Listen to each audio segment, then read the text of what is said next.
Hey everybody, welcome to day 381 of Reseller Reflections, a day in the life of a full-time reseller supporting her family. It's Tuesday, June 24th, 2025. And what's going on today? All right, so yesterday we met our sales goal. Yay. I thought we'd hit it a couple of days in a row, but we're day two, guys. 2 days in a row. I'm starting the count. I'm really hopeful we're going to hit. I think the highest we've gone is 10. So that's kind of what it's like on this, roller coaster we call reselling. And I just like to do that because it gives a good perspective. Like, we don't make it that many days in a row where we actually hit our daily sales goal. So, just keeping it real. All right. I am all reset to 0. My shipping is done, and I am getting ready to go on my friend's podcast tonight. It'll be live on YouTube at 9 o'clock on the Indie Escape Network. Loud and Nerdy is the name of the podcast. I will link it up in the show notes. And it's all about like creatives and people that, have podcasts, musicians, movie. He's a real big movie buff. Anyway, all right. So I want to talk about the video we released today on Consignment Chats. It is all about going from part-time to full-time and tips, tricks, practical suggestions. So go watch that video. Check it out. We have all three of us in Consignment Chats have made the leap to full-time reselling in very, very different ways. And we have some suggestions if that's where you're headed. And even if you plan on staying part-time, if you're just kind of in it as a hobby, definitely take a listen. You will get something out of it. Promise. But of course, that's not exactly what I want to talk about. Yes, I want to talk about go watch the episode and you'll get something out of it about full-time reselling.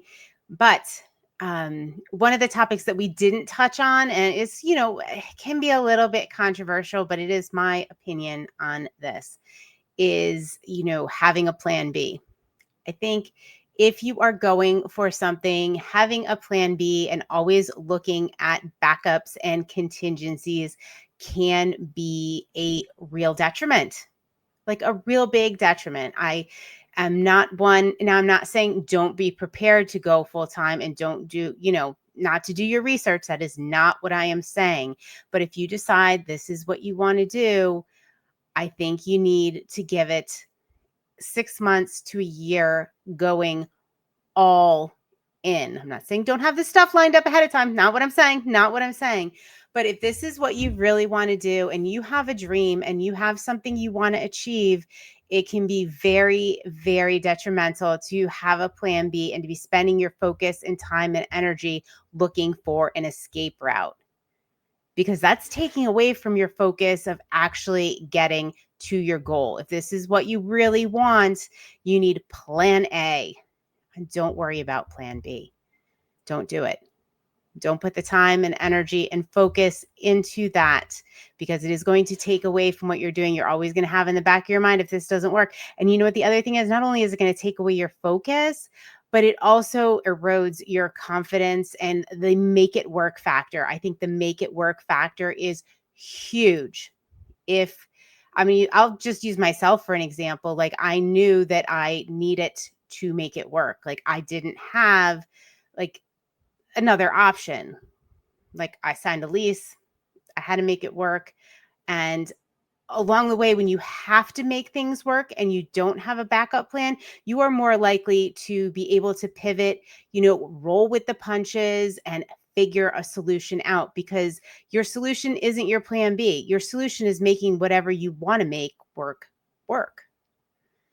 And I think it is a very good thing to think about, embrace, and forget about the plan B.